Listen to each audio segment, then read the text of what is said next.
Cody Rhodes, unchained, free at last, no longer bound in servitude. Welcome to Tim and Joel, Call It in the Ring, Wednesday edition. How you doing, Joel? I'm having visions of Cody Rhodes doing a vignette where he breaks back into prison to do his WWE return. I think that's where we're at. Well, there's three of us on screen today, Tim. We got a little happy, and there's only one person who could talk about Cody Rhodes with us, and that is the ultimate Cody defender, noted Cher Cody Delaware. pervert. Host of Strong Style, by the way, which is going to be coming up right after we do this little gimmick of ours, Tim and Joel Call It in the Ring. Cher, how are you?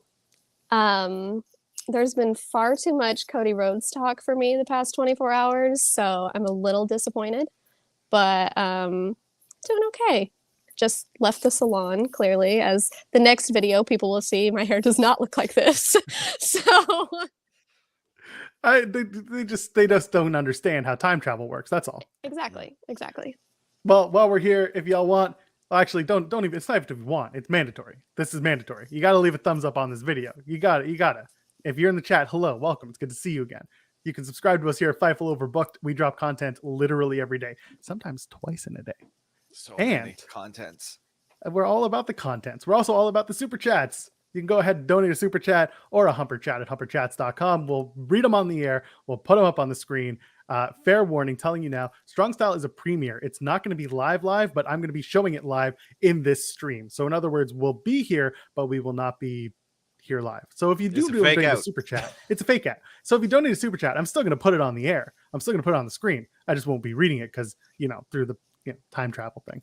Yeah. Anyway, let's go. What do you want? Where do we want to start? We're going to tackle Dynamite Preview. We're going to tackle the Cody verse, and we're going to tackle Stone Cold Steve Austin. What do we do? What do we want to do first?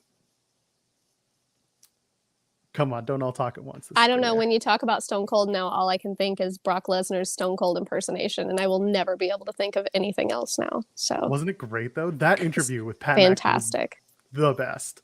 Go out of your ways to watch it.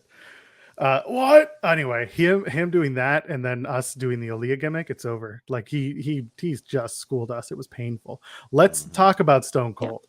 So for those who were watching Raw, first of all, I'm sorry you sat through 3 hours with us. On the other hand, we found out that WWE making overtures, as Sean Ross Sapp put it, to bring in Stone Cold Steve Austin for another match. Now, this news obviously gets overshadowed a little bit later. But first of all, I don't know about y'all, but going to Texas, KO is talking about being a Texan and loving Texas, and everybody in Texas wants to see him. My feeling was already that Stone Cold was going to make an appearance. Tim, are you expecting a match? Do you want a match with Stone Cold in it? What's your opinion with Stone Cold possibly coming back to the ring as an active competitor? Largely indifferent. I think it'll be fine if he shows up. I hope his knees don't explode. I hope his neck remains intact. He's 57 years old. Prime WWE age. Yeah, exactly. I expect him to kick someone in the tum-tum and then sit down with his head cradled in his hands. That's what I expect out of Stone Cold at WrestleMania. Will he do that to one Kevin Owens? One can only assume. I would hope that Kevin Owens gets a match, but I feel like that is now in Stone Cold's hands. Hear me out. Cher, you can tell me if I'm wrong. We put KO and Sami Zayn back together for WrestleMania. Okay? We do a tag match. It's KO and Sami Zayn versus the returning Stone Cold Steve Austin. Oh, God. And Johnny Knoxville. I knew that's what you were going to say. Oh, I actually recently brain hemorrhaged Johnny Knoxville. Yeah. Yes. What are we gonna do? Is that worthwhile? Is it a good match? What do you think? No, that's not a good match. See, here's the thing. They're gonna put that together, and what do you have? You have a broken 57-year-old and a man who's recently had a brain hemorrhage versus two people who could kick some butt in real life. Yeah, and they're gonna lose. And they're gonna lose. That's the problem. Exactly. Yeah, you give anyone enough money and they'll lose. That's all. That's the Cody Rhodes return. Look at that. KO is the prize fighter, so he'll take a dive. The right amount of cashola. I think that would be the promo the next night on Raw too. They He's both just like, signed new contracts, so they're ready to lose at WrestleMania. exactly. I want someone to go back and like see if there is a correlation between signing a big money contract to renew and losing at that WrestleMania. That's the number I want to see. Probably. Oh man, that'd be the best way. But then he's just like, I got to work with Stone Cold, and Stone Cold's my idol, so clearly I'm the winner Yeah. here. And you know what? Like KO kind of would be the winner here in all this, Yeah, right? oh yeah. I mean, I Big time. think as long as it would be like a very short match of him, like, you know, stun KO a couple times, pin him, win, and then drink a bunch of beer, it would be a moment for all the Texas people. Like, okay, whatever. But would it be good enough to do it in like 2 minutes, or do you want to give them maybe a little bit more? Because here's the thing. Austin's come in and done like the whole get in the ring and give a stunner thing. He does that every time he shows up. Like it's just expected. Yeah. Do you want him to have a longer match to really No. give the fans a reminder of what Stone Cold is / was? No, because I don't think Stone Cold is still that person. So do we want it to be like the Shawn Michaels return in that freaking awful tag match where Shawn Michaels, who hadn't wrestled in a decade, was still the best person in that match? No. But that's the thing. In this case, it's not going to be that. It's going to be Stone Cold is the least, like he's got KO to carry him in this case. Yes, but I don't need to see Stone Cold rolling around on the mat either. Like, Yeah. I mean, I don't know. see the It's not argument. like he's going to take a bunch of bumps. Like Stone Right. Cold's moveset was already suited to a physically addled man. So Yes. what I think we see is if we do your horrible tag team idea, which is not what's going to happen, it'll be a one-on-one. But maybe Johnny Knoxville busts out a Canadian Destroyer, the now celebrity move, and then there we go. the What if- Bunny Destroyer. That is called Yeah. the Bunny Destroyer Oh, now. okay. I was okay, about yeah. to say, what if instead of Johnny Knoxville, we pivot and Stone Cold gets to team up with Bad Bunny? Come Oh on. my God, that would be the funniest tag team in the history of the world. Can you Bad Bunny! imagine What's Bad Bunny? him trying to understand what Bad Bunny is saying to him? Like, Oh, oh that's my a- God. That's a what chance segment right Yes. there. Oh For my just the- God. And because feel- it's Texas, it would get over just great because Bad Bunny is in Texas and a lot of people speaking Spanish in Texas. Like it would just work for all the wrong reasons. Oh my God. That's a good bit of high comedy right there. I think it would Yeah. make Bad Bunny's day just to get a what chant against him with Stone Cold. Like Truly. that's a I dream come mean, true.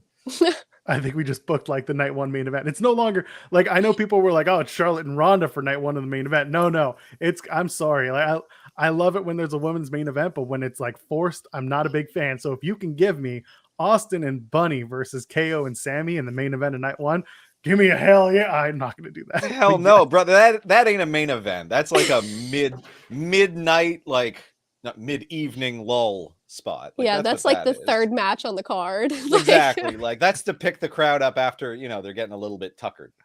It's fine. I just have to remember this episode if they do go that route and do the tag match because I'm going to have to clip that shit and just be Oh, like, God. we got it. I mean, well, we write so much good stuff for them and they don't employ us yet. So I don't know what they want. Like least they can- we set them up and then they get halfway there and then drop the ball, like with Dana Everything. and Reggie. Like garbage. Right? Oh, man. That just seemed like some sort of incel rage. That's all that felt like in the end. Didn't love the ending of that. It's true. I've been told that if you are friends, no, I'm not going to go there. I'm sorry, I can't do this. I only know what I saw online because I didn't watch. So It wasn't worth watching.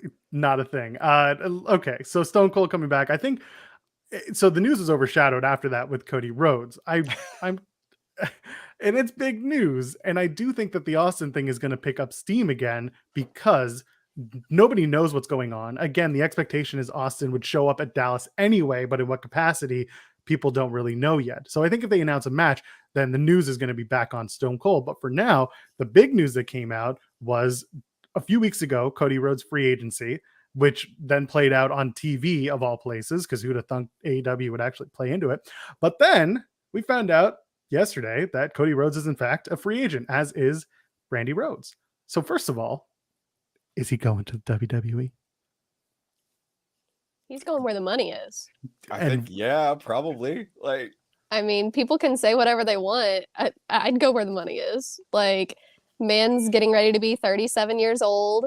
His wife's going to be 39 this year. They've got a baby. He's made it very clear he doesn't want to wrestle into his 40s. So get This that is last big pay. Like, I agree. And you know what? On top of that, your priorities change. And his priorities changed completely when he had a kid.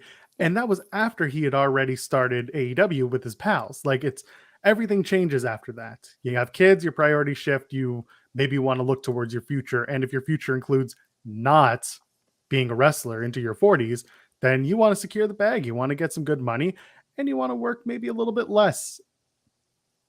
How petty will Vince McMahon be in this whole thing, though? Honestly, probably not. Yeah, I also don't see it. Like, I don't. Vince I'm not a forgives big- everybody for everything. Like, Clarification. I'm not saying how petty will Vince be about Cody. I'm saying how petty will Vince AEW? be towards AEW because Oh. Cody comes back. Let's say he makes Cody their champion. He will probably make him world champion within like 2 months if he comes back. Yes. It would not surprise me a bit. Just because he never was there. Yeah. And that would not surprise me a bit. Tim, respond. That sounds wretched. I hate Oh, all yeah, that. I don't wanna absolutely. watch. But I mean, I don't know, whatever. He's not going to, and here's the thing, he's not going to give up this awful gimmick that he seems so invested in. People will continue to hate it, even in WWE. But it's just going to get forced down everyone's throat because in WWE, they just persist regardless. Yes. Like, doesn't matter that the fans don't want it. It's just going to be, here you go. This is Cody Rhodes. And you he's might a not baby remember him. face. Yeah, and damn it, he is a baby face. I think they're going to try and bring him in as a babyface, and then they are going to turn him to give him that title. And then the train is going to come by. That's the Cody train right there. That's the Cody train rolling. That was it. I can't wait for Cody Rhodes at Tribute to the Troops. That sounds like hell on earth to me. Oh my God, yes. Could you imagine? You're fighting for little liberty and big liberty. I hope they have little fake Cody neck tattoos to give out to all the troops. That would be fantastic. Here's your stick-on tattoo. I have a feeling like when he debuts, the night after, they're going to give everyone a tattoo on the way into the building. I would really like to be a fly on the wall when he has talks with Vince face-to-face and Vince sees that tattoo. The hell have you done? Someone posted like Vince, I think it's the Vince Google's Twitter account or whatever, and he's just like new star neck tattoo removal or something. Yeah. New signee neck free neck or neck tattoo removal for any new signee. Jeez, I butchered that, but yeah. We're gonna call you Cody Jobs. You'll wear a black turtleneck everywhere you go. Oh my God. Do you think he gets creative freedom? You think that's part of what he gets when he signs on? No way. No. You know what he should do to cover the tattoo? Be Stardust. Yes, 100%. Yes. That's the only reason I'm here is to put over Stardust. World champion Stardust. Yes. So this was brought up to me a while ago, and it kind of all correlates. When Dusty passed away, Cody was still doing the Stardust gimmick. And he was offered the opportunity to go back to Cody Rhodes to pay homage to his dad. And he like idolizes Dusty. And he said no. He's like, I'm too deep into the Stardust character. I don't want it to seem like I'm pandering to the audience. And this is how I want to continue my character, is by doing this whole comic book thing. So a few things to keep in mind. One, when given the opportunity, Cody doesn't always pick the best creative avenue.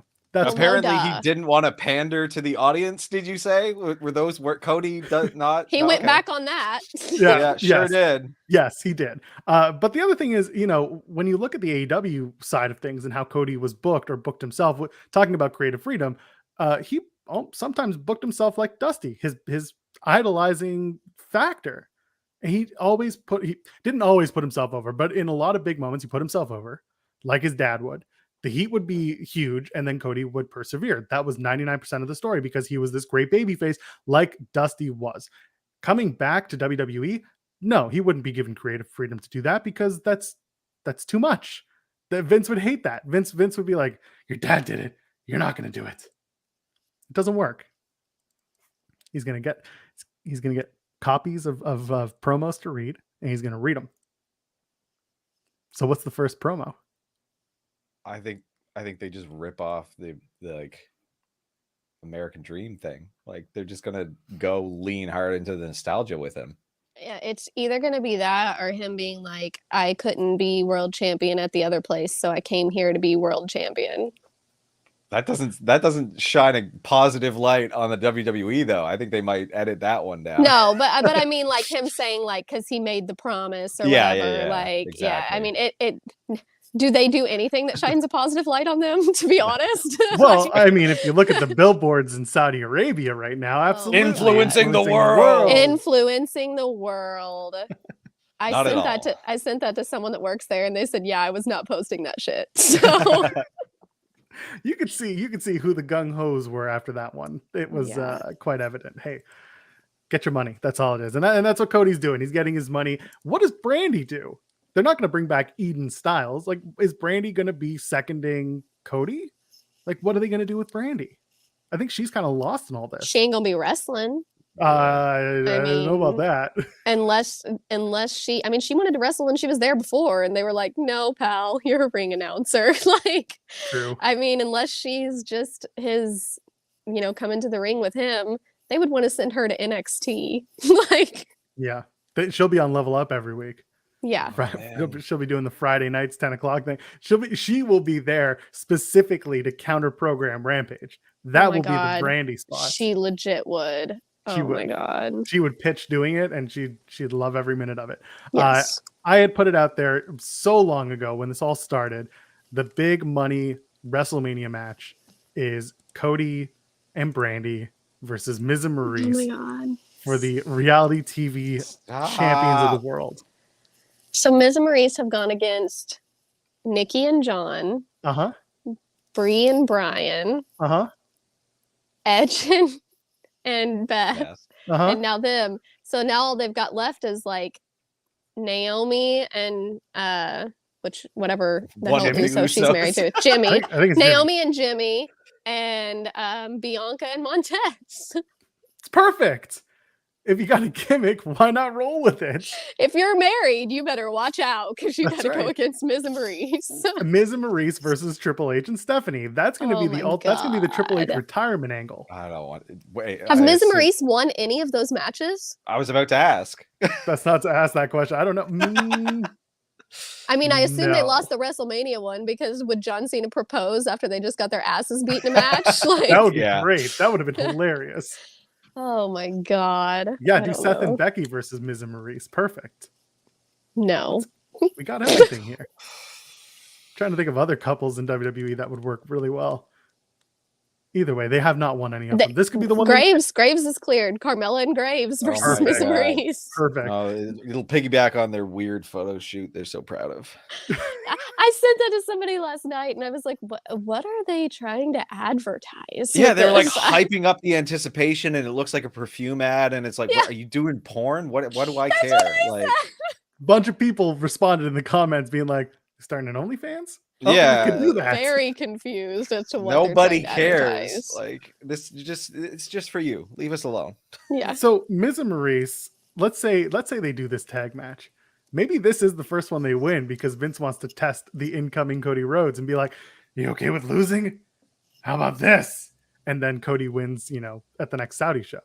There's an outside chance here that Cody overestimates how much bargaining power he has. I agree. Turfs everything. Like, I feel like Brandy Rhodes coming in is one of the caveats to his deal, which is like, oh, I don't know. What do we do with her? Like, yeah, I agree. I agree. But maybe, I don't know. What do you think Brandy was like? Give me a show.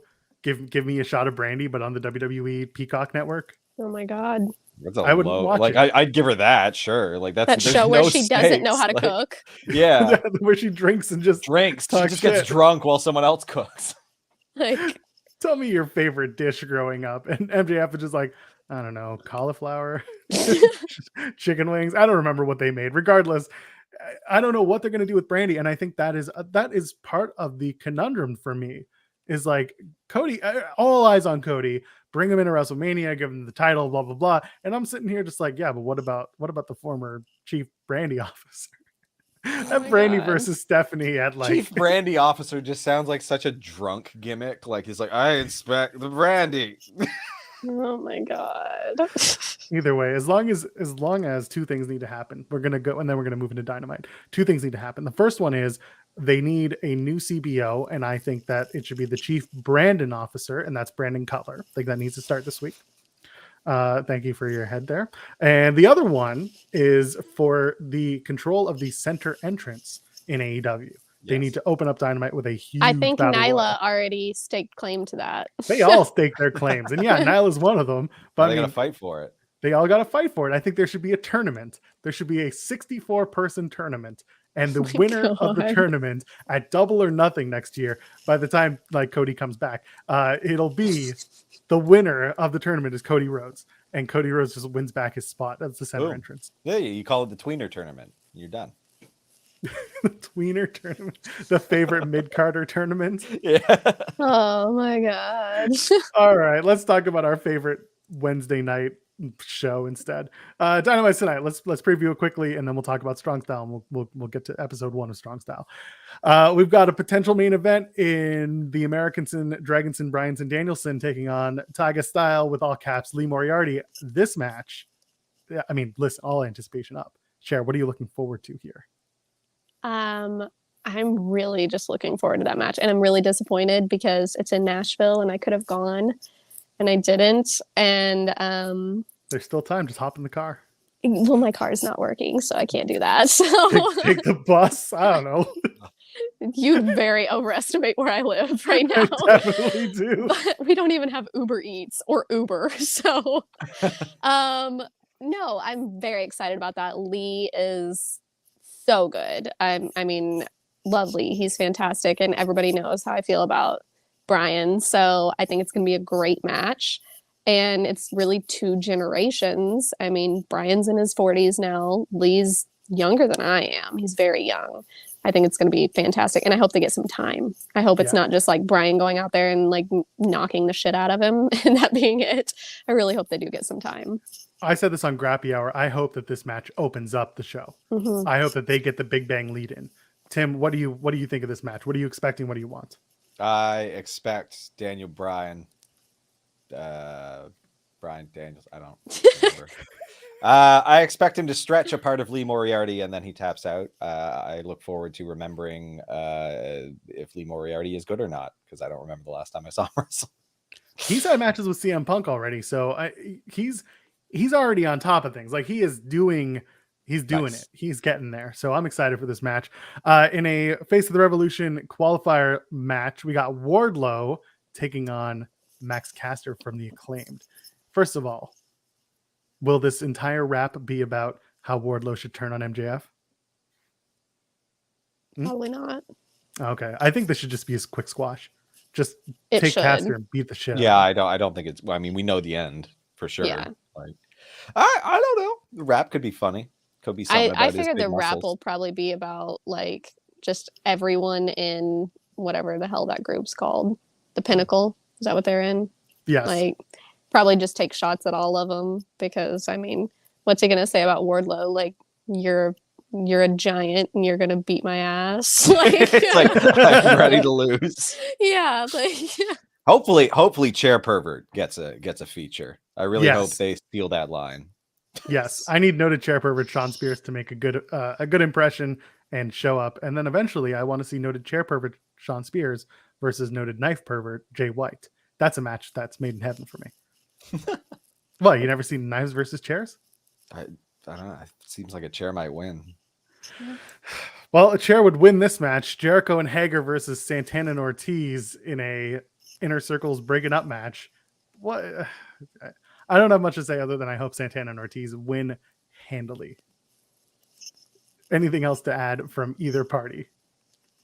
I mean, Inner Circle should have broke up forever ago. They should have lost that freaking Stadium Stampede match. So have they even like done anything together since then? No, not really. I mean, they've had a couple matches, but yeah, nobody cares. Jericho better lose. I don't know.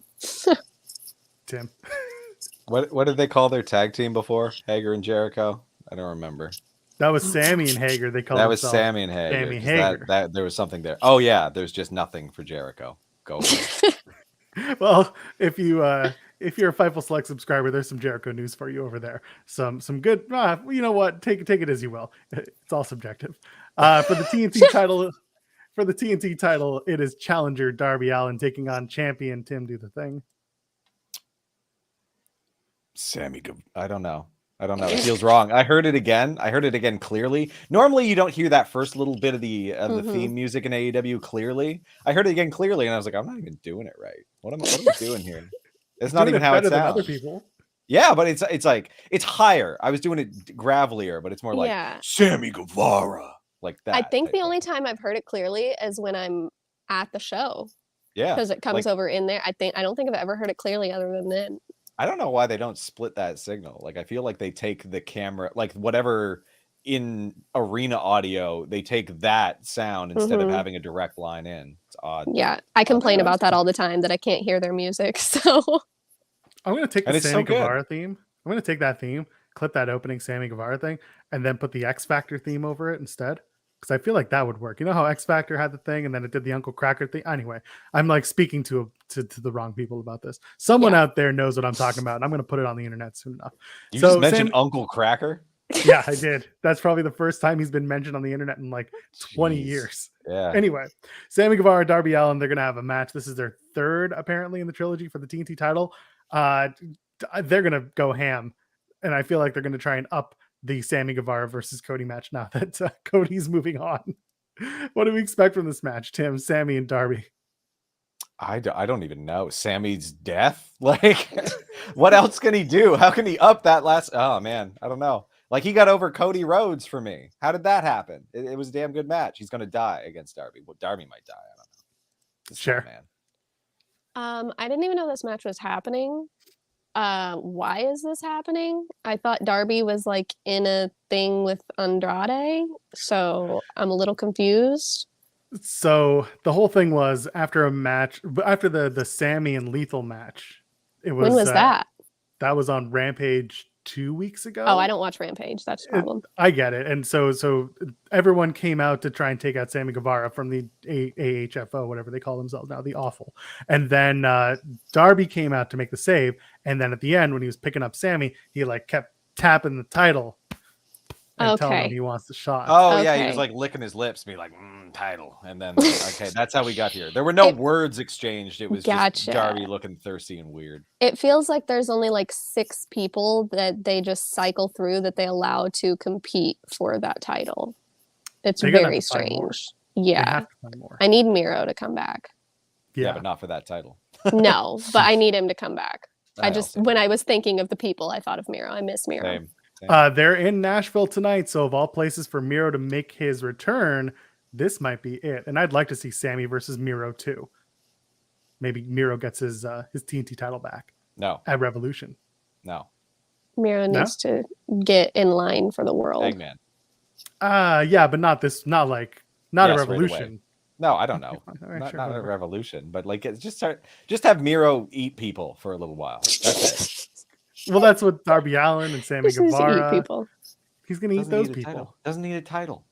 We'll see. He used the time he had with the title to get over, and it's good. It was perfect. Now we can move on. Yeah, I know people are waiting for Keith Lee versus Miro, but we're not. You do that, Miro wins. Just saying. Don't do that yet. That's not going to end the way that you want it to. Nope. Internet people. Exactly. Please stop putting it out there because you will not like the outcome. CM Punk gets to name the time, place, and the rules for his rematch with MJF. Could we just say Revolution? The time will be, I don't know, 9:30, and we're gonna get home from Matlock or something. Wow. Exactly. What are the rules going to be? What's he going to do? Is it going to be a cage match? Fight?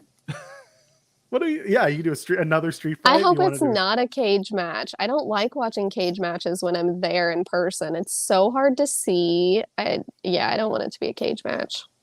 What if you're allowed in the cage, but you have to be the camera person, like last night on NXT? Well, I didn't watch NXT either, so that's not. I'm not sure why I'm on a wrestling podcast right now. Because we're going to talk about your show in a minute. Damn. Every show that you bring up, I'm like, I don't watch that. Fine. We're just talking shit now. No. In a ring with who? MJF and CM Punk? Yes. I'm going to pass on being on a ring with Phil. And Max and I already have our issues because I exposed to the world how short he is. So that's an awful thing to do. Why would you do that? I mean, he's presented much taller than he is. That man is my height. Fair. Yeah. So what is going to be the rule of the match? What's going to be the big rule? Is it going to be a steel cage because they got to keep the Pinnacle out? Probably going to be like no DQ. Just Yeah, it's just it'll be a street fight or whatever. What city are they in for this? It's Orlando. Orlando, what, like an Orlando death match. That doesn't happen. Yeah, right? Orlando street fight. And that's just a lot. Yeah, of make cocaine. it an Orlando street fight, and you have a bunch of knockoff Disney characters like as mascots just encircling the They're ring. beating the shit out of each other with Mickey Mouse ears and stuff. It's a Jack match, but it's everyone from It's a Small World After All around the ring. It's just that. That's a good way to get canceled, man. I don't know. Oh, street fight, but it's actually in the parking lot of NXT. Yeah, exactly. Everyone gets jumped. They'll take the tank and they'll go over to NXT. Yeah, there you go. There we go. At the PC. Did you guys, by the way, we'll get to the last match in a second. Did you read that they're doing NXT Stand and Deliver? They're planning for it to be a 11 o'clock local time, so noon Eastern show in Dallas on night 1 of WrestleMania? I had heard that it was supposed to be that day, but I thought that maybe they would like pre-tape it and then just air it that day. That's not a good idea. It's developmental. The only way we thought we got rid of 9-hour WrestleMania, so they just added another show into one of the nights. Yeah, they got rid of it as in like in one chunk. Now you just get it in 2 different chunks. So at the beginning of the day, you get your WWE fix, and then you go to all your little podcasts and indie shows, and then you go back to WrestleMania. It's just like the intermission. I would, in fact, not do that. I just want them to have bottomless mimosas at this NXT show. That's the only way I would go. That's not gonna end with the TV you want. Maybe it will. I don't know. Main event potentially for tonight, at least in my mind, the real main event on Dynamite is no disqualification from Mercedes Martinez versus Thunder Rosa. That is the match that I want to go on last or first. Nowhere in between. I don't want it at 9:30. This is a really good match. I expect plunder. I expect beatdowns. I expect the world, Tim. What do you want out of Martinez versus Rosa? Blood. Yeah, that's fine with me. I'm down with that. Sure. Cher? I don't know that I really have, like, I think it's going to be a really good match. I haven't, like, set expectations for it, I guess. I don't think they're going to have it main event, sadly. But how dare you? Well, I mean, you know, they got to have that slot filled.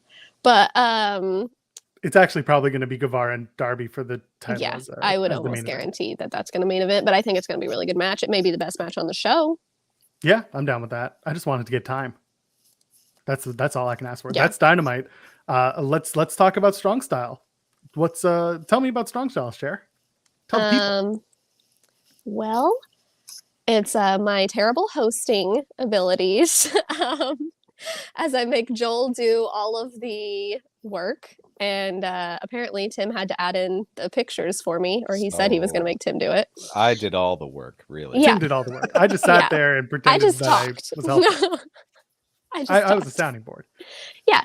So on our first episode, we are going over the gear and fashion from the Royal Rumble, where we actually had a lot of good things to hit there.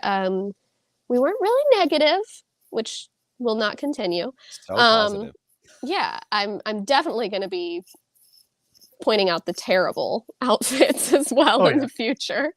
But Royal Rumble was getting enough bad remarks from people. It didn't need any more on the fashion choices.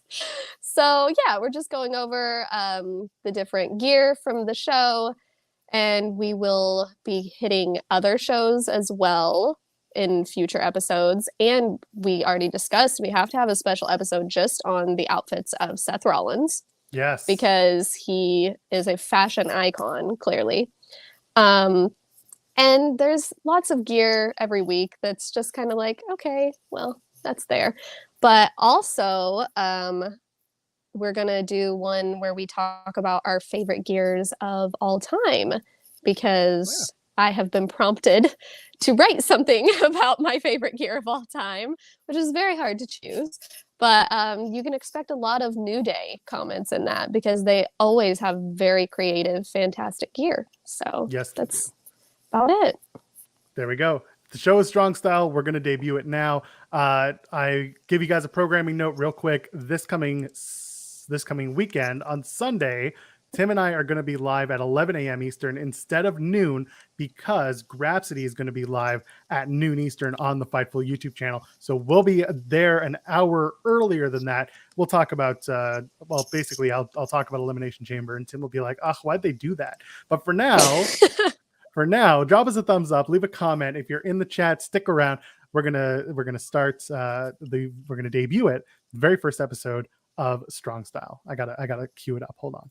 I gotta make it look good. Let's go. Did I get the right one? This is the right one. All right, let's go.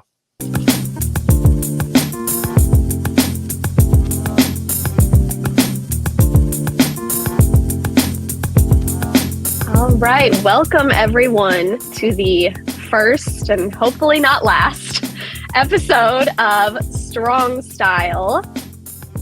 Thank you for joining me, Joel. I know that you are so thrilled to be here with your impeccable fashion sense. Well, okay, hold on. You say it a little bit sarcastically, and I get it. Most people see me wearing like a black t-shirt or a hoodie on stream. I get that.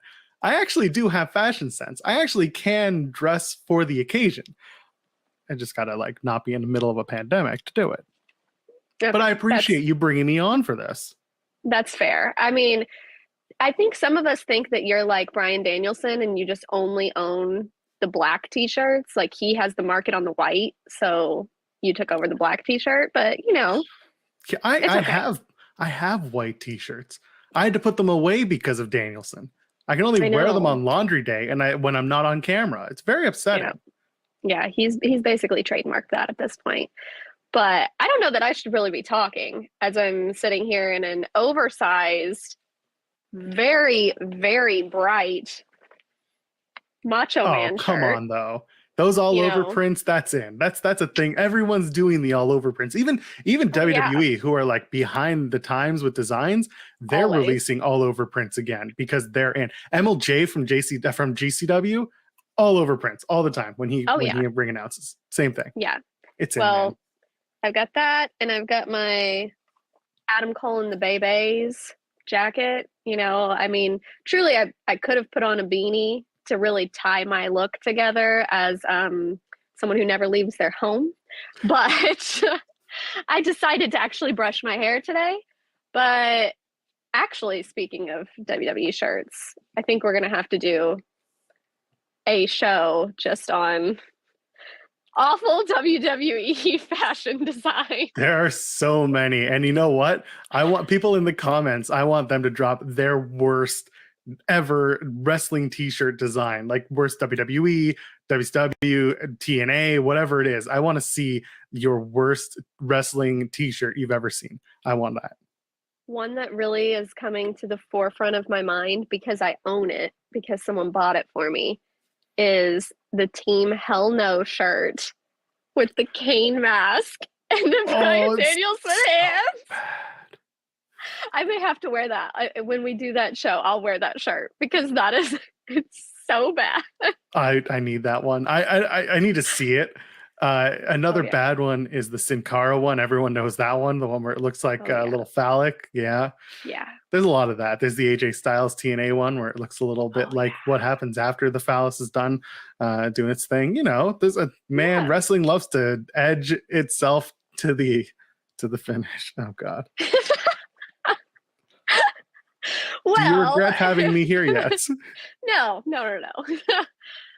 I mean, AEW does have some questionable designs as well, so we're not just going after WWE here. I mean, we'll have to cover all those. But today, we are going to cover the ring gear from a show that I got to attend and didn't catch on fire, the Royal Rumble.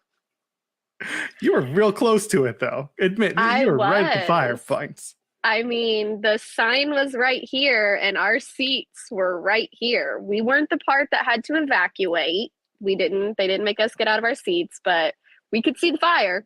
And then we couldn't see the matches when they lowered the sign.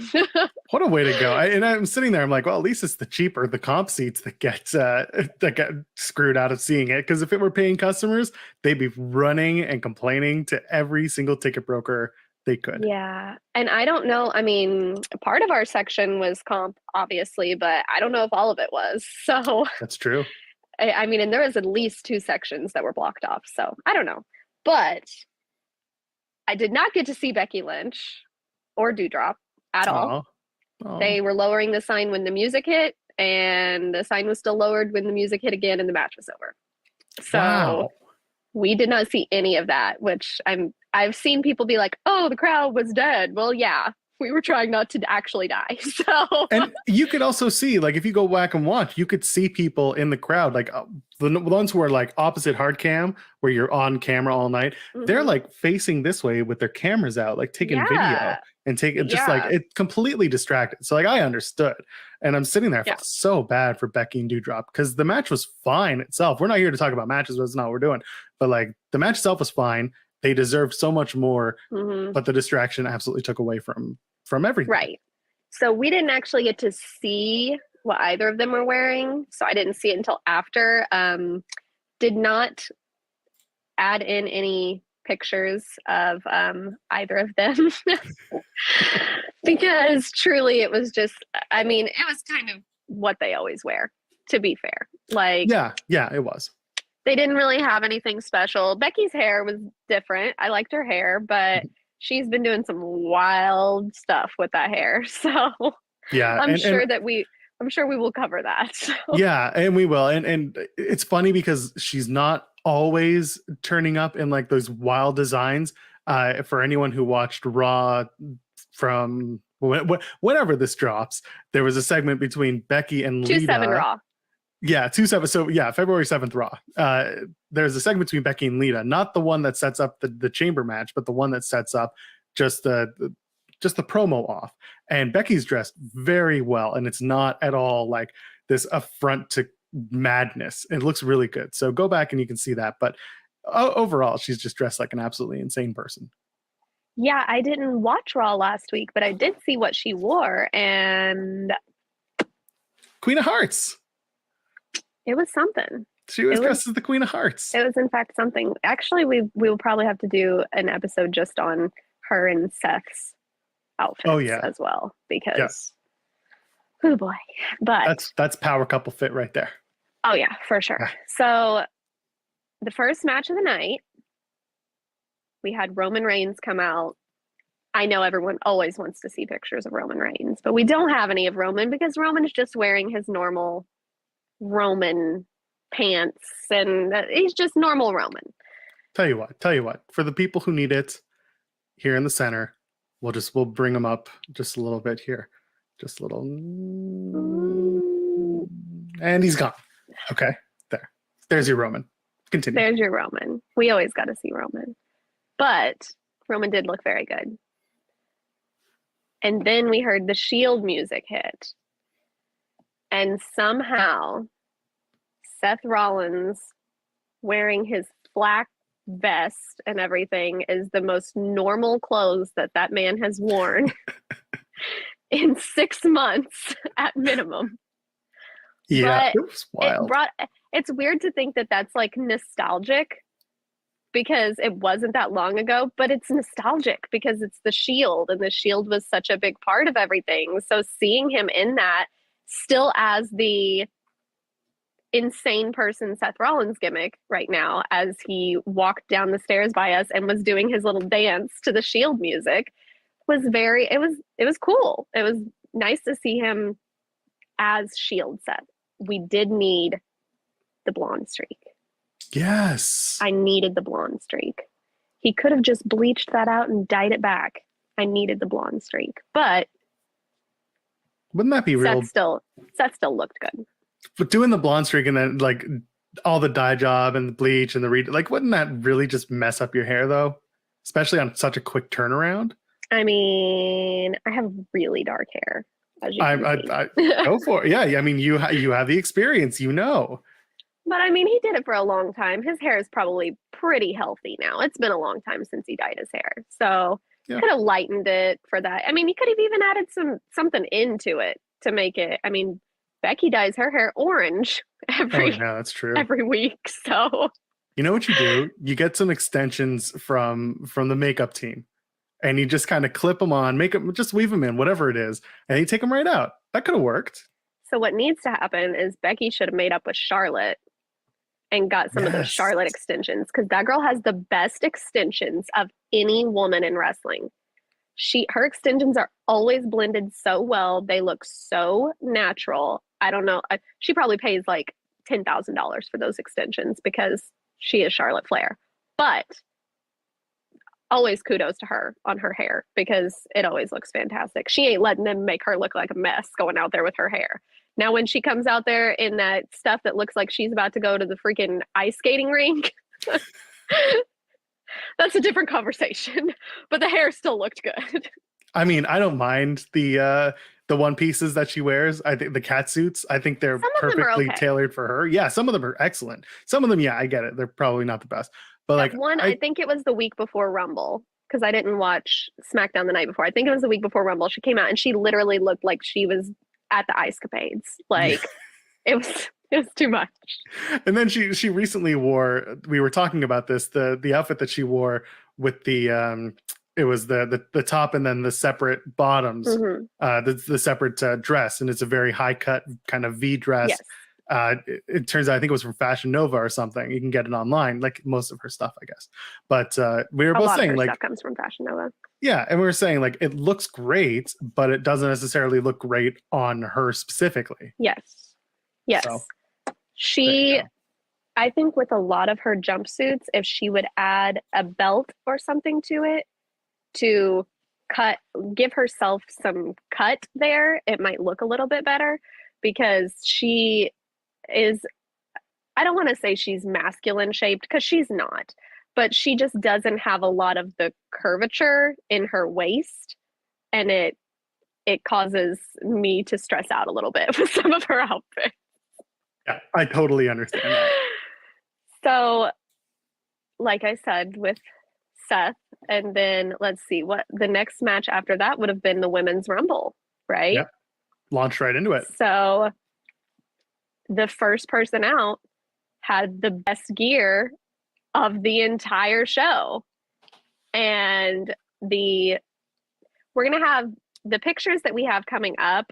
If they are in the ring, they are by our friend Danielle. You can find her on Twitter or Instagram at DTF Mania.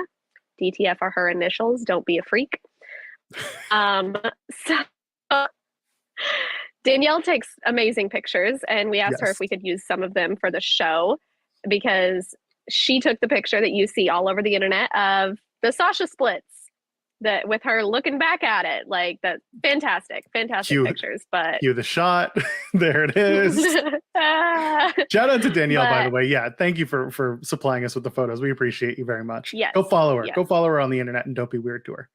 Yes, and Danielle is always at NXT, so we will use her pictures from NXT as well. And she went to her first AEW show this past weekend too. That's so She went to the tapings, so she has pictures from there. She went to her first AEW show and met TK at her first show. Like, TK's trying to get her away from NXT. I know. Just like he did with JJ from Wrestling Observer, just like he did for everyone. Yeah. Man says, come take our pictures. Like, But Sasha looked amazing. So we were sitting, we could see the big screen right above, because we could see directly up the ramp. So when they come out at the Rumble, I know you've been to Rumbles before. I don't know if it was the same there. We don't see them walking down the ramp. They show us right when they come out, and then it's their name up on the screen. So we don't see that, which is dumb, because we know who it is. Like, if their music's playing, we know who it is. We want to see them. But so we saw her when she first came out, but then we couldn't really see it until she got into the ring. She looked amazing. That gear was so good. I really wish she wouldn't have returned the night before, because hearing her music hit and then her coming out with that would have been fantastic. I mean, it was great anyway, but it would have been such a moment. But that gear, that look, everything, that was just great. Like, there's not even any other way to describe it other than she looked fantastic. The second I saw she's doing Sailor Moon, which is exactly what, Sasha Banks would do. Yes. And having, first of all, having a partner who creates your gear, that's super helpful, because that person knows you inside and out and knows what looks good, what doesn't look good. And you can collaborate on ideas and styles. and this was the right style. This looked awesome. She did a great job, and so did her partner. Did a great job of fashioning this gear and putting it together. She looked like $1 million. I didn't love the stuff, the thing in her hair, the red things. Yeah, they fell off gimmick. Pretty quickly. Yeah, and it's part of the Sailor Moon look, so like I get it, but it was the aesthetic. But I mean, Charlotte, God, Sasha always looks great. God, the internet's gonna kill me now. Sasha always looks great with her clothes in general, but that was just fantastic. That gear was great. So the wonder if next she'll ever wear it again. Probably not. That's she's really not. She's really not one that ever repeats stuff, like unless it's just a basic. Yeah. We have Bianca on here too. It was so hard for me to find pictures of her. I had to go to her Instagram. Oh, really? Because I could not, like, they didn't have anything on WWE.com. And I was like, I know her gear looked amazing because her gear always looks amazing. But I was getting annoyed with that. But next out, we had Melina, who I had heard, I was really trying to stay away from spoilers for Rumble because I was going to be there.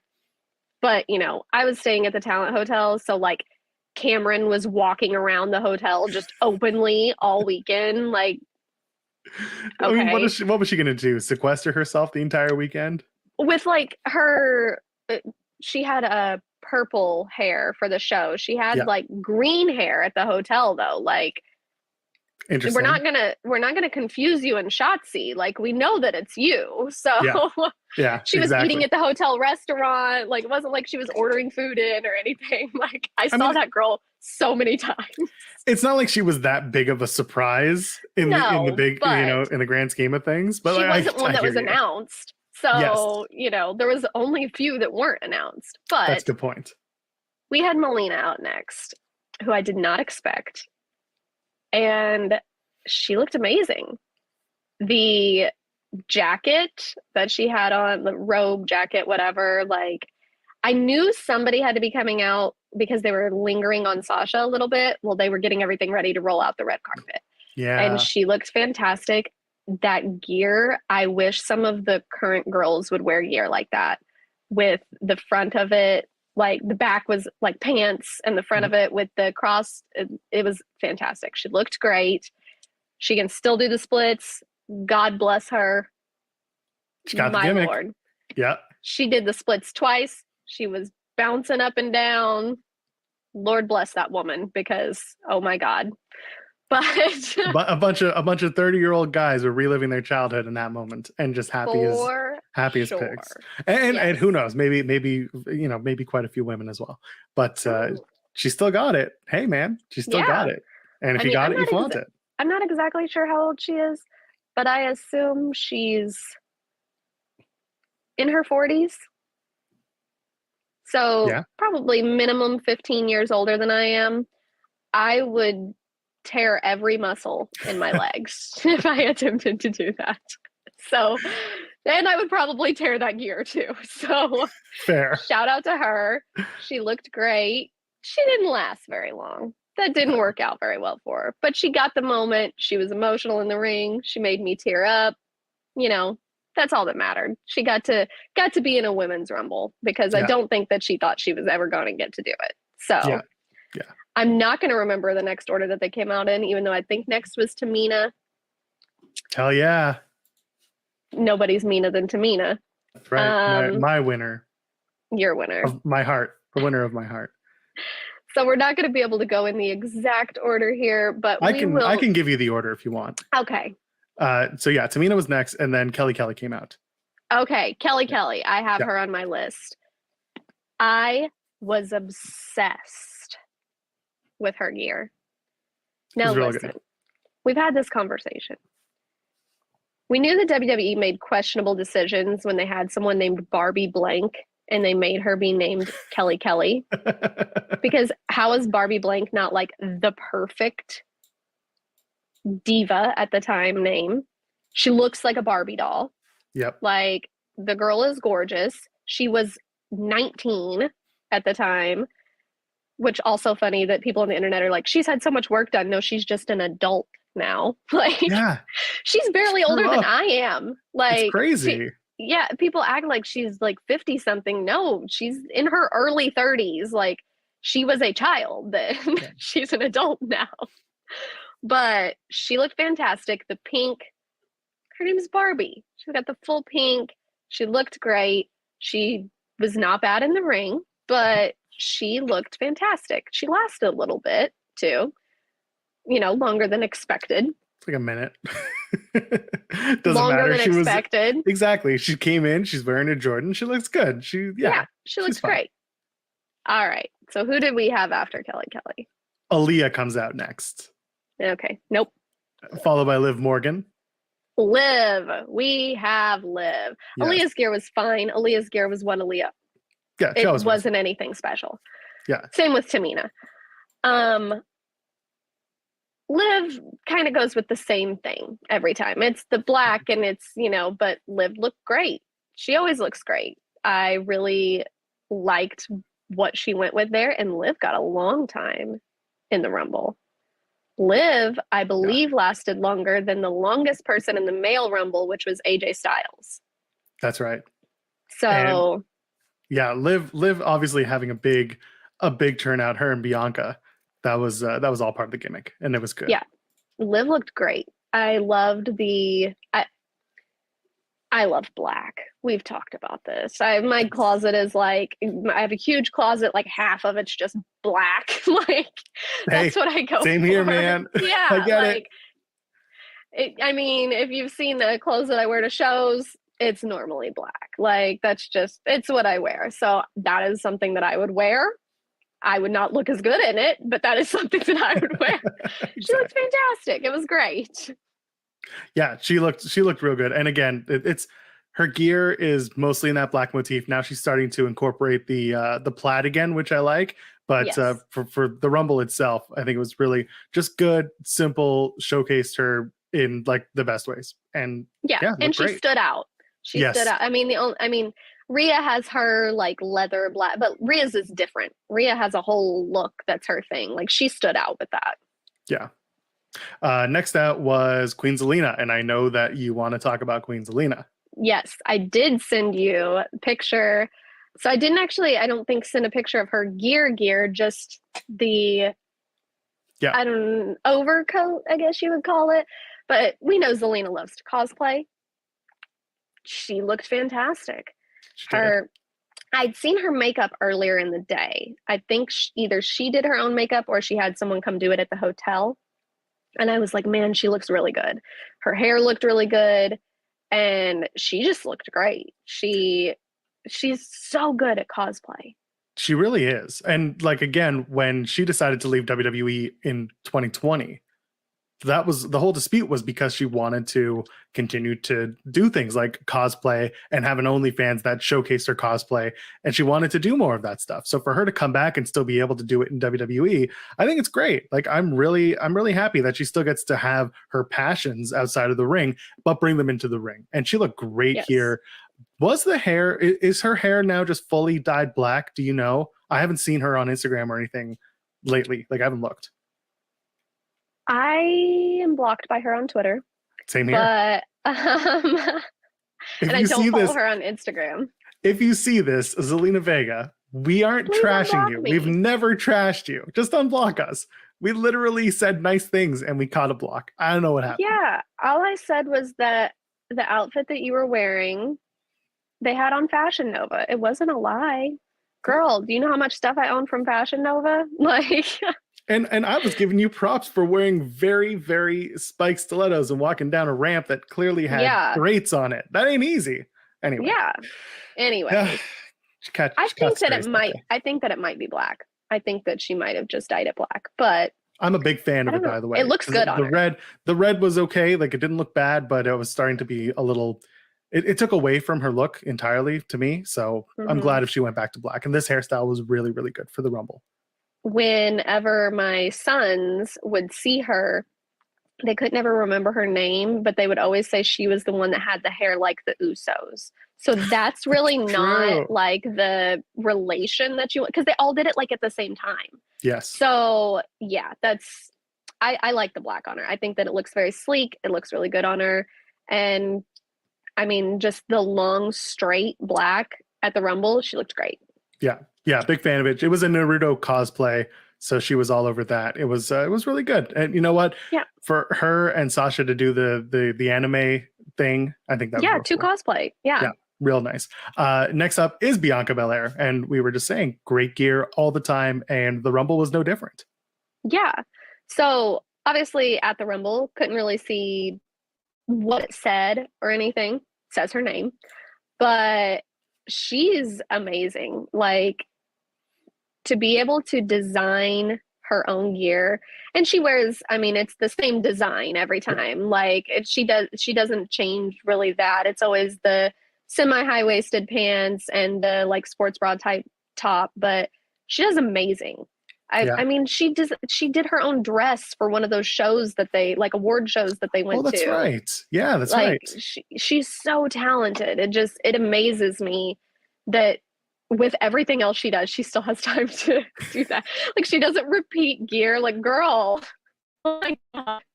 Yeah. But yeah, that was so good. I liked the colors of it. It really made her skin look really good too, which she's gorgeous anyway. She's so beautiful. She looked amazing last night, but yeah, I liked it a lot. I thought that it was really good. And it was probably one of my favorites that she's had. I always really like the lips ones, because I just think that they look good, but that was probably one of my favorites that she's done, really. There was this, and then there was a purpley green gear that she wore on Raw recently that I had to call out. It was like really good. It was almost 90s inspired. If I find a photo, it'll flash up on the screen right now. But regardless, she, like you said, it's a very simple design. It's always the same motif, and it just works. It's just different fabrics that she plays with, and 99% of the time she knows what works for her, and it looks great. Yeah, and I mean, she's thinking up these fabrics and these designs and everything for what she wants, and she's just so talented. Yeah. Next out is Dana Brooke. I don't think you had anything there. Same I did not. Hers was, she looked good. Yeah.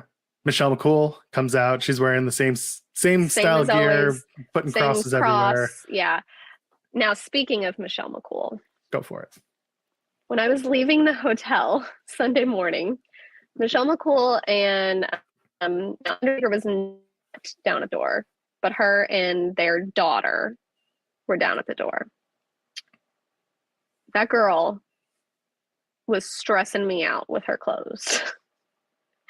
How? She had on like Uggs that looked like she'd had them for 25 years. Oh yeah. And oversized sweatpants. So they were all piled up at the top of the Uggs, because the Uggs went about mid-calf.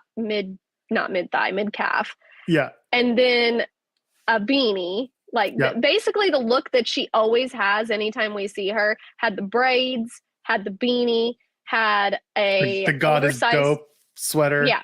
An oversized sweatshirt and a freaking parka, like it was -40. They live in Texas, and apparently it's only 100 degrees there. I'm like, what is she? I recognized her from the back of her as soon as I came down the stairs to go get my rental car, because she always wears awful stuff like that. She's going to be the one to block us when she finds the episode. That's okay. I definitely deserve a block from her, so that's fine. If she makes it to 28 minutes, I will be shocked. Anyway, fair. That's Mimi. Sonya Deville comes out next wearing her jacket the entire time until she has to get in the ring. Sonya looked fantastic. Always. So I was at a bar Friday night, and the bartender was a huge wrestling fan. Oh, cool. I was there with Louis Dangor. Less cool. Who I did not think was old enough to drink, and kept accusing him of not being old enough to drink. Pretty sure he's not old enough to drink. He is 21. He turned 21 in the last few months. But that's upsetting. They had it on the TV. So I got to see Sonya have her match with Naomi, which I was shocked that lasted more than one segment. Yeah. And when she came out, I was like, she looks so good. That gear, Now, we talked about Liv, like they are different. They have different gear. They both have, I mean, it's the black, but like hers is, she looks like a dominatrix. Yes. Like it is so fitting for her character and everything. She looked so good. Yeah, she had the jacket until they reminded her that Cameron was Naomi's tag partner, which we obviously didn't know in the arena. So we're like, what's happening? But watching it back and hearing the commentary, it made a lot more sense for them to be like, and she's like, what? When they're telling them that she's a tag partner, she got up, she beat her ass. You know, she looked great though. Looked fantastic. I'm glad that she's kind of back in the ring again. I wish that she would solely be back in the ring again because the 2 general manager thing is not for me. Course. Yeah. Yes. Especially like when now they're just overstepping each other with everything. But yeah, I thought she looked fantastic. She's a gorgeous woman anyway, and just so happy to see her back in a place where she can be in the ring again. Yeah. Didn't have to last long for this one, just in and out and look great doing it. That's all that matters here. Natty comes out next. Natalya is wearing a lot of the same that she always wears. It's great. She wears catsuit. Her jacket was cool. She had a cool jacket. Yeah. And then Cameron, we talked about the aforementioned Cameron. Is she on your list? She is. She is. She had her hair and her gear all matching with her signature. I know that every person that watches this is definitely going to have been a Total Divas stan. Yeah. With her signature Total Divas Girl Bye. And she had the GB and the Girl Bye because, to be fair, that's all that a lot of people remember of Cameron. But and the thing on Tough Enough. But so close. She looked good. She looked really good. And she played her part in it to further that storyline between them, which should have been over. But yeah, she looked really good. I thought that her gear looked good and her hair matching it was really cool. Yeah, exactly. I do wonder if it was new gear or if she found stuff that she had in storage or had used recently. Right. But either way, like it looked great. It was TV ready, and it was just it was perfect for showing up in the WWE environment. So that's all I got to add to that. Naomi comes out next. She's wearing. I did not add anything of hers. Hers was camo. Yeah. If you know me, I always tell people if you ever want to know if I've been kidnapped, it's because I'm wearing camo or talking about camo. I'm not a camo fan, but she looked great. She always looks great. Her hair looked amazing. That was fantastic, which I saw she posted a video that she did it herself. Which is crazy great. Yeah. But yeah, her gear to me wasn't anything special, which was disappointing because I usually really like her gear. But yeah, she looked great anyways. She always does. Yeah. Mella's out next. Mella usually wears the same stuff, but come on, she always looks good in it. She looked fantastic with the little like shag jacket and the leopard. She looked so good. The picture that I sent you, Danielle took while she was walking around the ring before she went to go flirt with Graves, which I thought was hilarious. Like instead of getting in the ring, she's over there flirting with her fiance. So perfect for her character, but she looked great. She shops at a lot of boutiques and things like that. So, but yeah, she looked fantastic. I actually will say this, looking at the photo again, she did dress a little bit differently. The top is different. It's not just the normal, like just 2 straps. She has the crisscross. It looks really good. But normally she's doing the animal print design, and that's no different here. But it looks good. It looks good for her. The cosplay that I ordered, the cosplay that I ordered 2 years ago that was supposed to be the Carmella Rumble gear that I never got. It was part like a diamond looking stone over it, and then it was the leopard print too, and I feel like it had something else on it as well. But yeah, she goes with the leopard a lot, or the money. Yes, that's typically what she goes with. So yeah, hey, if it works, it works. But yeah, she looked great. Next up was Rhea Ripley. Rhea coming down, the leather pants, the t-shirt. That's her gimmick. It looks good. Yeah. And then Charlotte Flair, we've spoken about. Yeah, I did not send anything of Charlotte because that wasn't my favorite gear of hers. But my favorite gear is probably I've liked the cosplay stuff that she did with her robes. Yeah, I think it was the Cruella de Vil one that I was like obsessed with. But Survivor Series, she came out in, I can't remember if it was the solid black or the solid white gear. She looked amazing.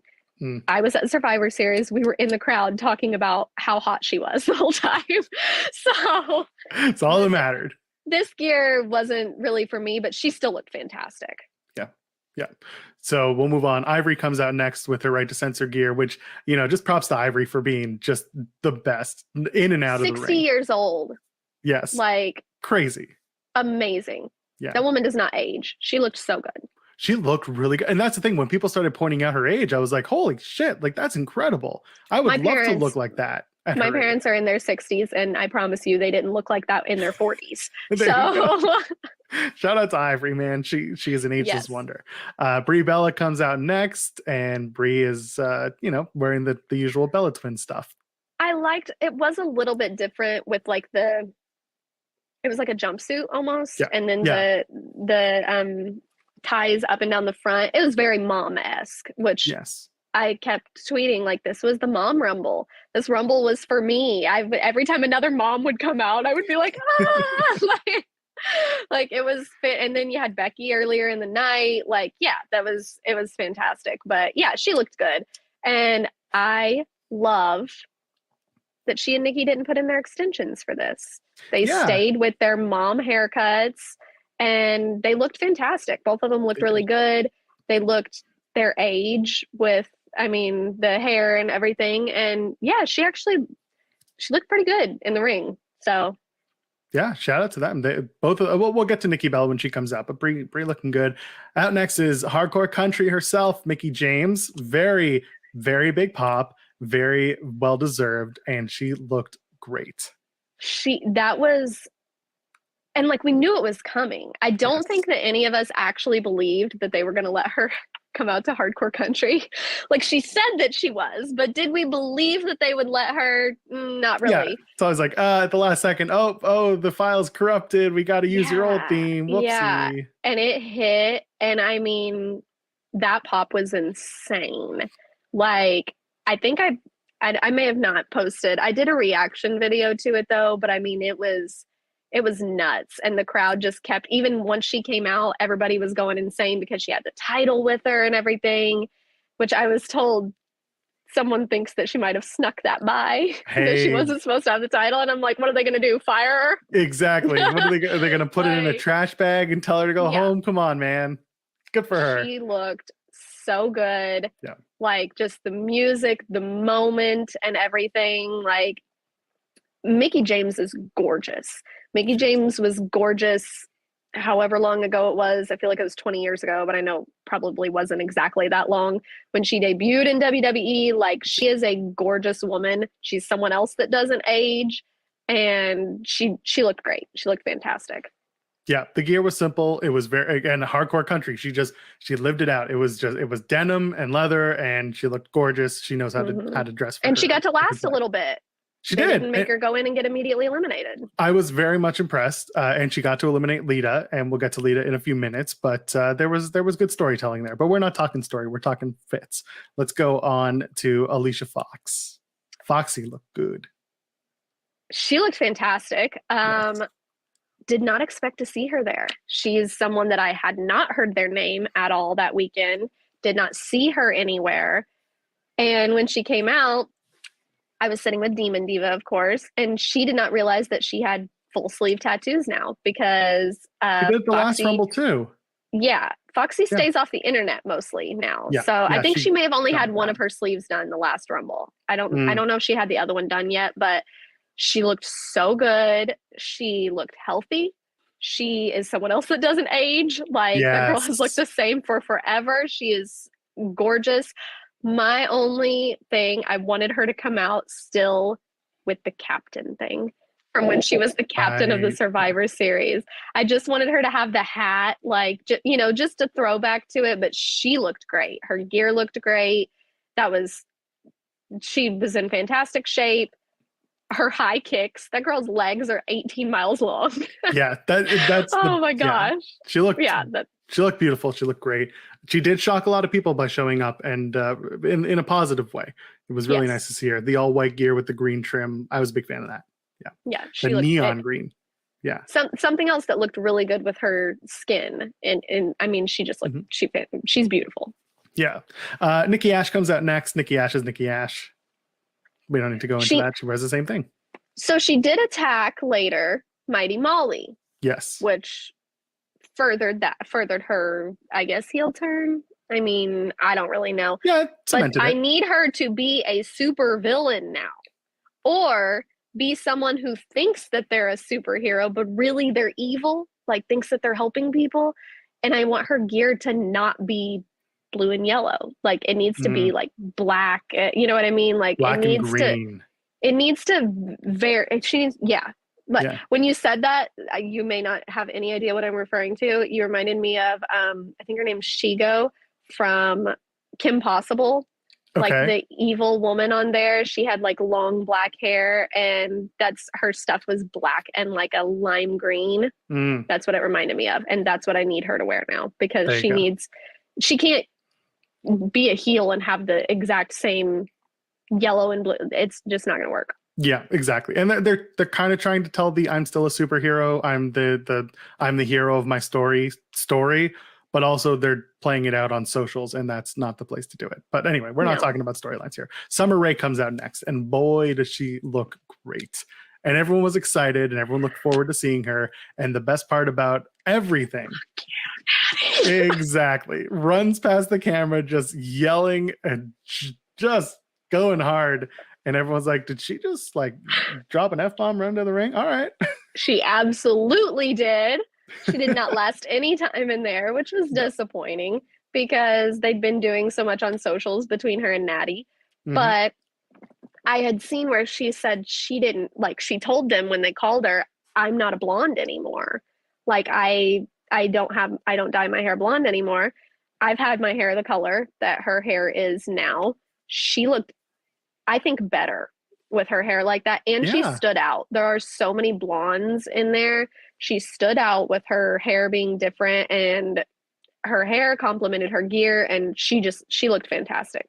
She is gorgeous. She's hilarious. I love her trolling people on Twitter.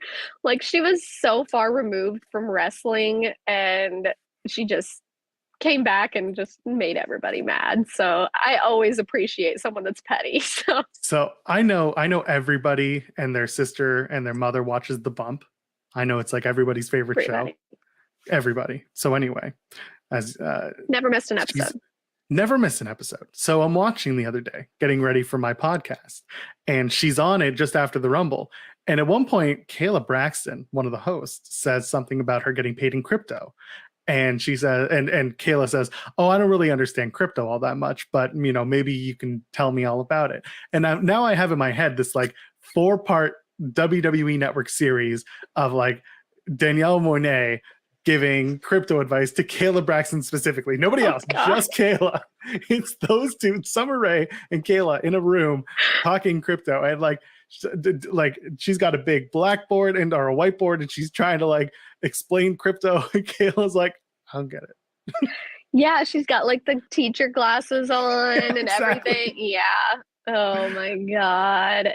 But what would be funny is if it was Kayla and then more people came in, like as the series goes on, you just got more and more people in there. Yeah. You got like the Street Profits come in, and they're just like, oh, you know all about this stuff. And then they absolutely know nothing about it. And they're like, oh, okay, we'll stick around.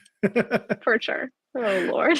But apparently she went right after the Rumble. She went to Abu Dhabi to do some business. So listen, this woman continues to work, and she came out looking real good in the Rumble, even for a quick appearance. It gets your name back on the radar, and that's all that matters. She looked great, and I like what you said about her hair, because it does stand out. She's very much like almost a strawberry blonde, and it stands out in the crowd where everyone has like super just excitable hair. Yeah, she would have been in the ring. She would have been in the ring at the same time as Liv, as Charlotte, as Natalia. Like, when you just got a bunch of blonde hair flying everywhere, like, she stood out with that. Now, she wasn't in there very long for it to matter, but she looked really good. Exactly. Nikki Bella comes out next. Nikki looked great. She did. Yeah, I mean, Nikki looked great. I love. I don't listen to the Bellas podcast. I don't have the attention span to listen to podcasts very much anymore. Sorry to the people that are going to be listening to this. The trick is to listen at 2x. You listen at 2x Yeah. speed, and you're fine. It takes me a long time to get through it. I listen to 10 minutes and then I do something else and then I listen to 10 minutes. So I have the ones that I listen to and I can't add anything extra into that. Yes, exactly. So I went into like a little clip where they were talking about it from their show. And I guess the shorts that Nikki had made were a little bit too short. Oh. And she had to order those from Amazon and have them overnighted to her, which there's a hub right by St. Louis. If you recently were watching the news and you heard about the tornadoes that we had in the Midwest, one of them got hit because the good old Bezos wouldn't let him go home when we were under a tornado warning. And so a bunch of people got killed.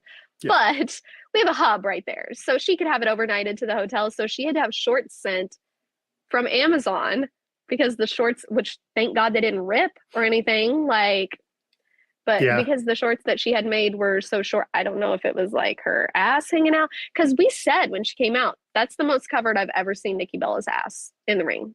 Like Brie went with wearing the pants for a long time. That was not her thing. She still wore the short shorts. But she looked great. Like she just had a baby a year and a half ago. She had abs again. She looked fantastic. Yeah. And I'm not exactly sure how old both of them are, but I would say like 38, 39. Mm-hmm. They look like they're my age.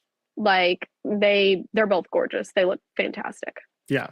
So Nikki Bella, I don't remember the shorts. Now I'm going to have to go back and take a look and be like, oh, okay. Yeah. Amazon. All right.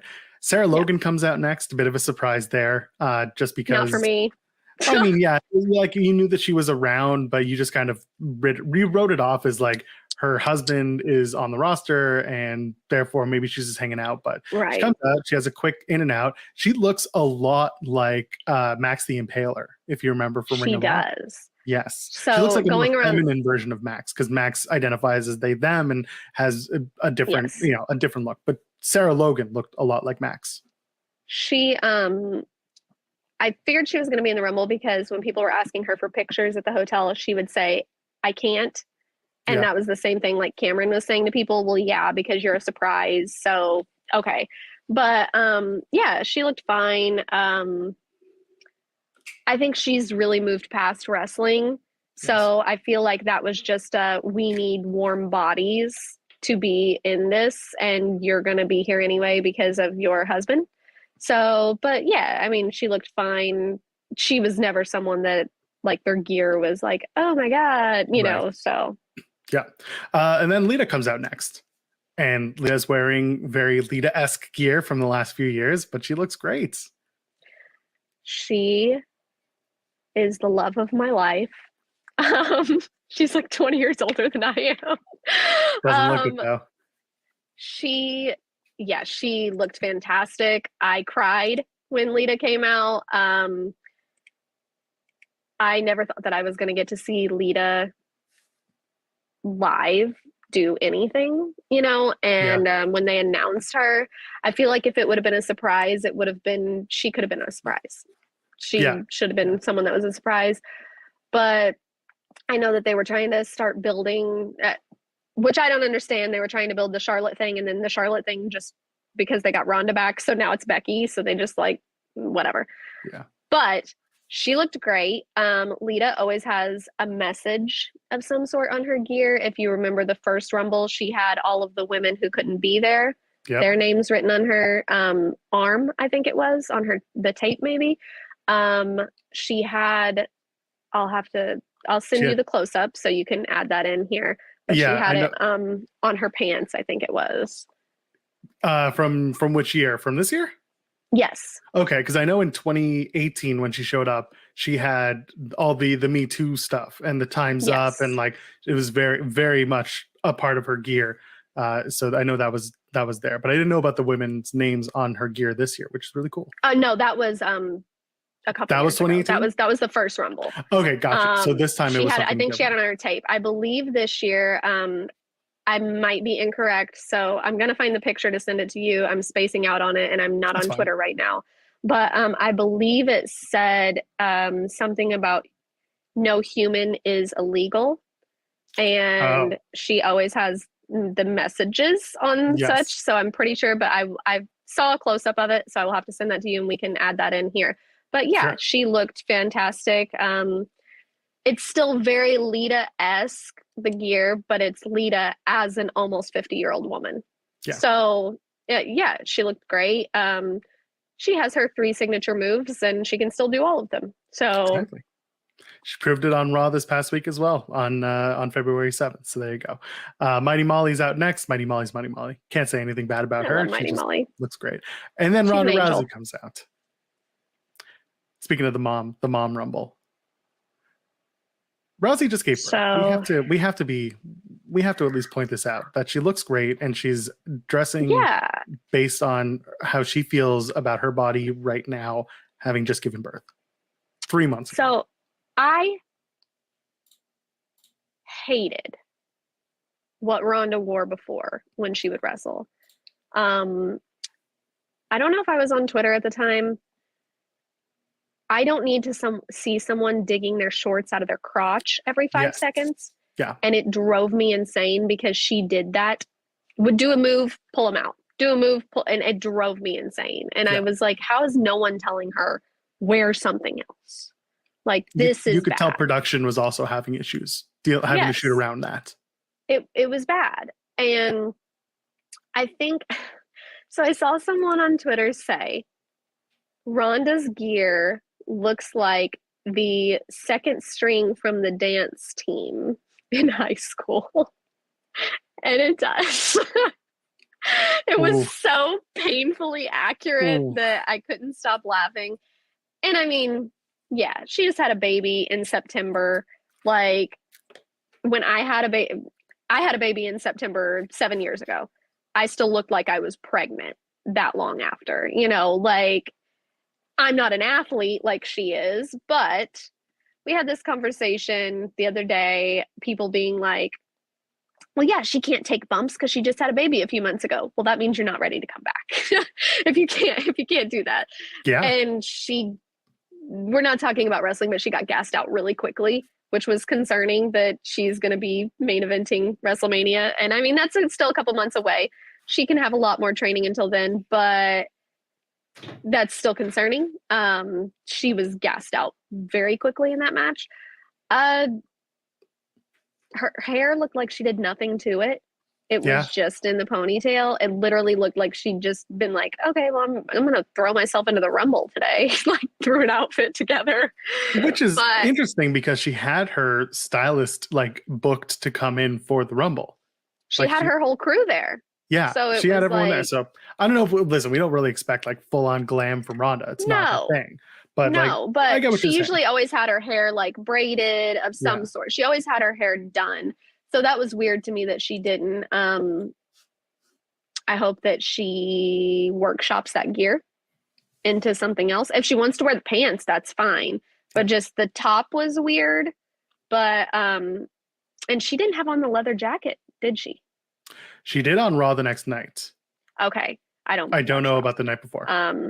Okay. Yeah, because I don't think that I saw it when she came out, but she may have just not, so that she didn't have to throw it on the ground or anything. Yeah, like she that. may have ditched it right away. She may have been wearing it. I know for sure she wore it on Raw. She wore it on SmackDown. Okay. It would make sense for her to have worn it at the Rumble, but if she did, then she would have ditched it real quick, like at the entranceway, so that someone just grabs it and right away takes it to the back.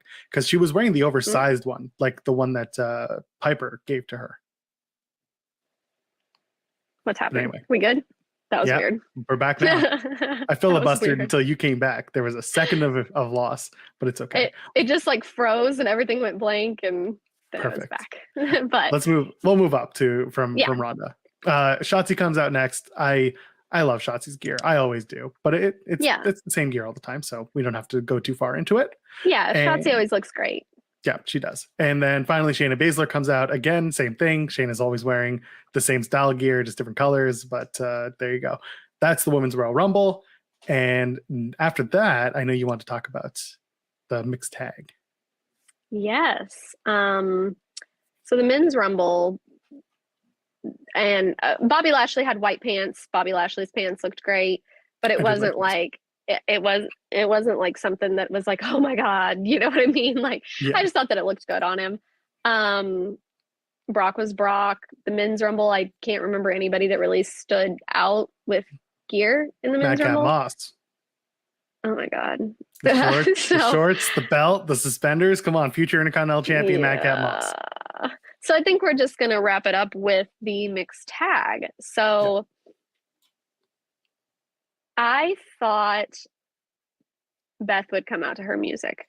I thought Maurice would come out to her music. So I was a little disappointed that they had to come out to their husband's music. Yeah. But the moment with Edge and Beth when they both came out was really cool. Them, you know, doing all that together and everything, the matching gear. If they would have even just hit her music and then just had her, like, you know, come out and have a little bit of a moment and then his music hit, I think it would have been a little bit better. But the matching gear was great. Both of them having matching gear. And would you expect any less from Miz and Maurice? No. But they looked great. Beth's warrior hair was fantastic. Crazy. I had someone say to me a couple weeks ago, watching Beth go from the transition from Mom Beth when she gets here with her glasses and everything to I'm going to beat your ass, Beth, in such a short amount of time is amazing. They said it's like a full, like, it's not just her appearance, it's a full transformation of her, like, when it happens. And she looked fantastic. She looked great in the ring. They just looked fantastic. I'm sure that was something that they never thought obviously was going to happen, that they would ever get to wrestle together. So that was really cool. I love that Miz and Maurice have become the couple who just wrestle all the other married couples. Sure. Why not? I'm fine with that too. I mean, we got Bianca and Montez coming up. Let's Naomi do it. And Jimmy. Yeah. But yeah, their gear looked great. They both just looked really good. They looked really good in the match. They had the little moment, which I think may have not been on air, with their daughters afterwards. There was the moment of Edge going to the ringside and kissing them. I think he grabbed one over the railing and brought them over, but I don't know. I don't remember if they went as far as like up the ramp, because I know they carried them up the ramp and like posed at the ramp with them as well. Yeah. So yeah, we watched, he picked up, I think their older daughter, she picked up their younger daughter, whose like faces they tend to hide from people, but they both had on masks. Those children, you could pick them out of a crowd because they are Beth's twins. Yes. He had nothing to do with that. They look exactly like her. We had seen them in the restaurant earlier on Friday. You could have picked them out of anybody in there and known that they were Beth's children. Like, they are gorgeous little girls. That one of them had on like a princess dress. They were so cute. But they had that little moment with them as a family, and they all just looked fantastic. I loved that their gear matched, which they very obviously had specifically made for all of that. And they looked great. So then we had Queen Maurice and her husband, Miz, who, whatever. He's a very lucky man. I don't know what he did. I don't know what he did right in a past life to deserve that. I honestly gorgeous. Hold on. I know people say this all the time. Miz is a very good looking guy. He's a good looking guy. Come on. I'm sorry. If he's not your type, I get it. But he's also a funny guy. And that helps. That's how I feel. I think Miz he definitely punched up, but he got the person that clearly makes her laugh, or they and he's not unattractive. There's a thing there. There's a friendship. People, like, when I say that, people are always like, you know, acting like he's unattractive. He's not unattractive. She is just like one of the top 5 most gorgeous women I've ever seen in my life.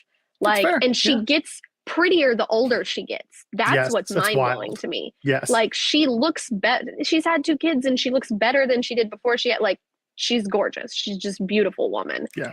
And like her skin, everything, she's just, I will always stand Maurice. But she always looks amazing. Like, there is a page on Twitter and Instagram both. I cannot think of the name of it, that does it's like fashion of WWE women or something like that, and they find the clothes that they wear. Yeah. Maurice's is always like $700 shoes, exclusive shirt, $800 skirt, like always. Like, if she's gonna do anything, she's gonna tell you she's rich. Like, So I'm on it right now. If you're on Twitter, it's at Women of WWE Fash, FASH. And like, you'll see the common thread is so-and-so bought this from Fashion Nova. You've got like a Xia Li shawl from Gucci. So like there's a good mix, but most of the time you're going to find like Forever 21. You're going to find Fashion Nova. You're going to find pretty sensibly priced wear. But then you're absolutely going to see Maurice with like $700 Versace red glasses. And you're just like, what the fuck? Like, what is this woman doing? And it'll be like the necklace Maurice is wearing was like $250,000. Yeah. And you're just like, what? But you know what?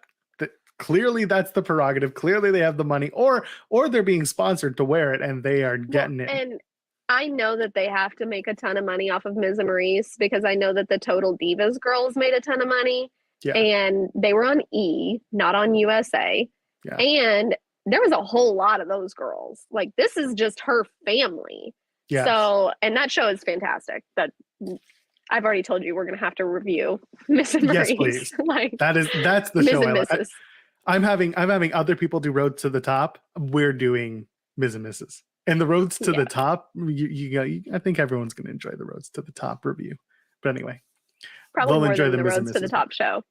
But yeah, like, she always looks amazing. Like we said, you know, she's just and like the money thing always reminds me of the episode of Ms. and Mrs. where she wanted to have like the freaking like $40,000 first birthday party for their oldest daughter, Monroe. And he's like, she's not gonna remember it. Like, he's like, you have a budget, and she went like 5 times the budget. Of course. Because what's he gonna do? Like, but yeah, I mean, they looked amazing. The red always looks so good on her. She can pull off red really well.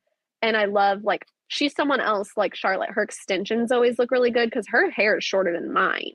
Mm-hmm. And she has those extensions taken in and out all the time. And she just looked so good. And like I said, Miz is Miz. He's there. He wears the same thing. It's just kind of like coordinating with Maurice. But she looked amazing. She looked so good. She wasn't bad in the ring. I mean, she doesn't wrestle. I don't know what people expect of someone that like does not wrestle anymore. Right. And hasn't in a long time. Yeah. Hasn't in a long time, has had 2 kids. Like, but yeah, she looked fantastic. She did. And that's the Rumble. We got through it. That's the important strong style from the Rumble. Yeah. And I think we did it. Yeah. And like, we didn't even have to be mean to anybody. So, I mean, we could have been, but we decided not to. It's the first episode. There's still time. Yeah. I think that people think that strong style is only going to be about like the good style. No, I'm definitely going to roast the heck out of some of these outfits that people wear. Just because you have money doesn't mean you dress well. We'll just say that. That's and right. Just because you have money doesn't mean you have to wear a Gucci belt that's bigger than my head so that people know that you have a Gucci belt. Nobody cares. We should all wear giant Brock Lesnar belt buckles, though. That's what we should do. I think so. With the Brock Lesnar flannel with the arms cut out. Did you see that at the Rumble, by the way? Like, not people wearing it, but the merch table selling it? I did not. I went up to the merch table once because they had St. Louis Cardinals themed Rumble stuff. Oh, that's right. They would do that. Obviously, I need this. Except they only had stuff in medium to extra large. So, like, me. Gotta go there like early.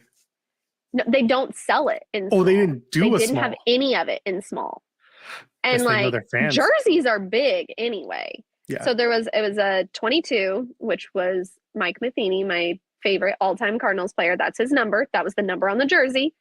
And I was like, I have to get this jersey. $100. Was going to spend $100 on a jersey that I was never going to wear again in my life. Ever. And I go up there and the guy's like, we only have medium to extra large. And I'm like, I'm out. yeah.